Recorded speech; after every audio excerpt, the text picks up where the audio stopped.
Hi, my name is Tamara Geyer, and this is my presentation over leading with a moral compass. So today we're going to discuss what it is, how to develop one, and how to utilize it. So,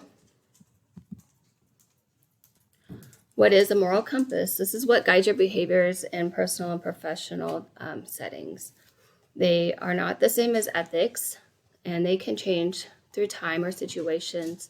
So as you mature, they develop, and they can change throughout your lifetime. They also determine on what you think is right and wrong. So your moral compass isn't the same as your conscience, though your moral compass can inform your conscience.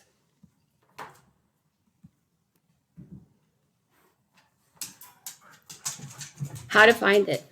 So you can use self-reflection, social topics, and engage with others. Through self-reflection, you determine your beliefs and values. The social topics, so they expand, learn about your different cultures, and you can continue reading about ethics.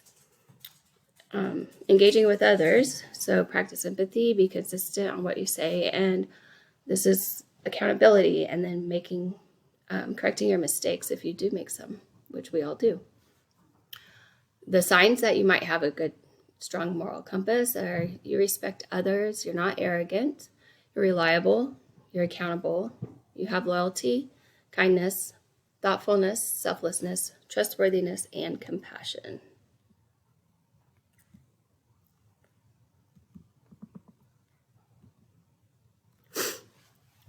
So when you're developing your moral compass, you have to still remember that they're not the same as your conscience or your ethical principles. They guide how you respond to things in personal life and at work, and then how you react. So if something goes wrong, how are you going to react? If something goes right, who are you going to lift up and help see the good in everything? Another way you can do this is seek out mentors and role models. I think this one's very important. So choosing your friends and environment. So you need to pick people that are going to help you grow and make you feel like you belong in that environment and that it's healthy. Factors that can influence your moral compass. So like a lot of people, education, family values, life experiences, role models, your religious beliefs, your cultural norms, social influences, political climate, economical environment, media, social media, and how you parent. And you can look at all of these through self-reflection and kind of make a map as to like where are you in all of this and what are your beliefs.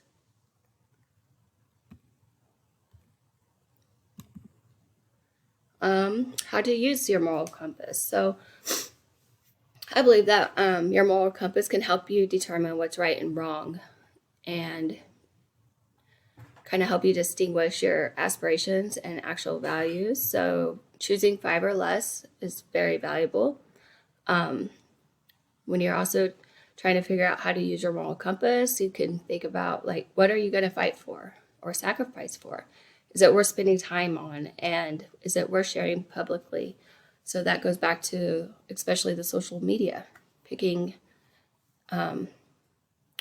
wise decisions on what you're going to post about yourself.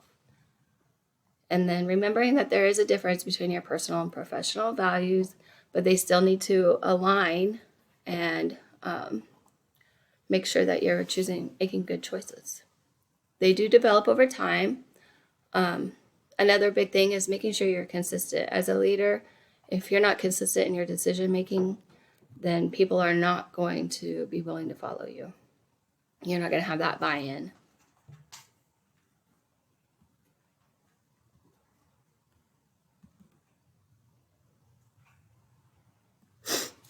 So the reasons why you should have a strong moral compass. This helps you have an identity, build your self-worth, and have self-confidence in yourself. You can have increased happiness because you have a clear conscience. You're not feeling bad about decisions. And then you can grow better relationships, like I said, with leadership, if you're not consistent, people are not going to have the buy-in and they're not going to follow you. Another big thing is if there is a conflict, you can use your moral compass to help make ethical decisions. You have responsibility without blame, so you hold other people accountable and yourself. And you can make decisions that build trust with all stakeholders. This also helps prevent bad decisions and scandals, which is very important in school leadership. So by not having strong moral compass, and this is very important to consider because you don't want to have that a bad reputation. So when people don't have that strong moral compass, these are kind of what you will see. And these are, they don't consider others. They make negative, bad decisions that impact others. They might be antisocial. They probably have criminal tendencies and break laws. They don't really have certainty, so there's a lot of confusion in their decisions, and they can't make good decisions. These also damage your relationships.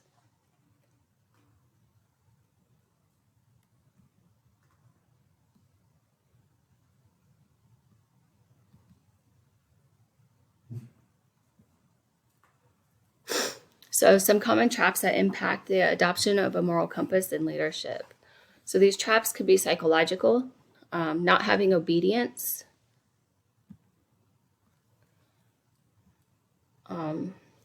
anchoring trap, and the need for closure. So instead of actually fixing the problem, they just kind of put a Band-Aid on it and never really approach the issue again. There's a false consensus and moral justification. There's lack of accountability. And it's important to know that you can't always answer every question. So, you can always say, I'm not really the right one to explain it right now, but I will get back to you. And then you can go and research and come back with a solid answer. Another bad trap to get into is not leading by example, making decisions or doing things as you tell people not to do them. Then there's an unconscious bias in decisions. And this can happen very easily, especially in a school setting. So making sure that you have mapped your biases, and when you're making decisions, you ensure that you are not using your biases. And then working as a team to make decisions. This is another very important issue, because when you're working in a school setting, you have to consider all people that are involved when you're making decisions. So it is said that great leaders are able to balance ethics, reason, emotion, and stand against unethical behaviors. So there's quite a few different resources that you can find online to help you determine what is important to you and utilize them. So one of the tests that I took, it said that I have North. So my moral compass leans more towards purity, honesty, and empathy. It states that I do have a clear difference between what is wrong and what is right. And I never hesitate when choosing between the two. Also, you'll try your best to do the honorable thing. And then here's another test that I've taken. Well, these are actually two different ones. So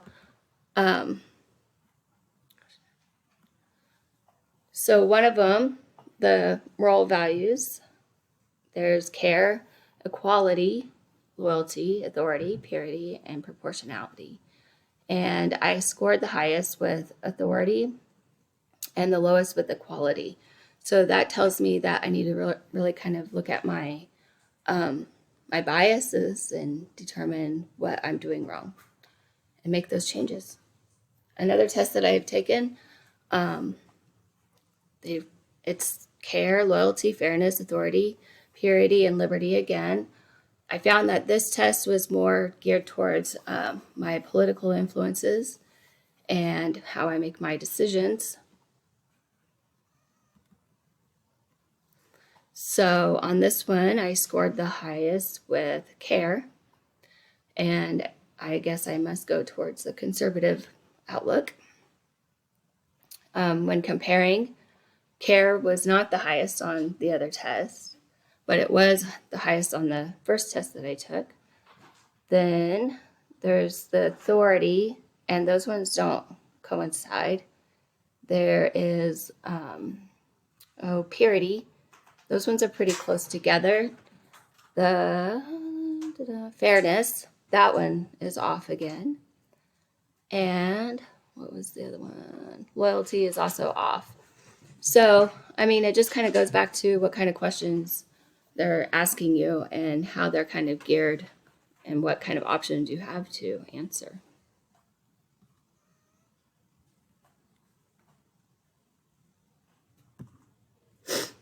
So this is the moral compass that I created for myself. I feel like compassion and empathy is really my strongest point. Responsibility and authority, also honesty and loyalty, equality and integrity.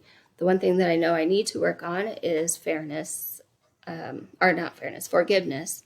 And that's also due to personal reasons and professional reasons. So that is what I will work on for myself.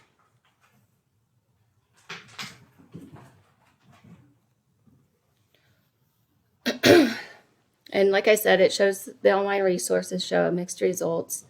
And then I believe that my strength is in taking responsibility also. So that comes back down to how I work professionally and personally. And then next is compassion. So I previously was a CNA and was going into the nursing field. And then I ended up going into teaching. So kind of all the same thing, taking care of people, practicing empathy. And I like to teach mindfulness in my class. We do different daily projects. So right now we're working on setting intentions and what does that look like and what does it mean. Like I said, my weakness is forgiveness, and this is something that I'm going to have to work on. These are the references that I used. So relevancy. As a future school leader, having a strong moral compass is important. The assignment has helped my understanding of how to develop a moral compass and that it is ever-changing.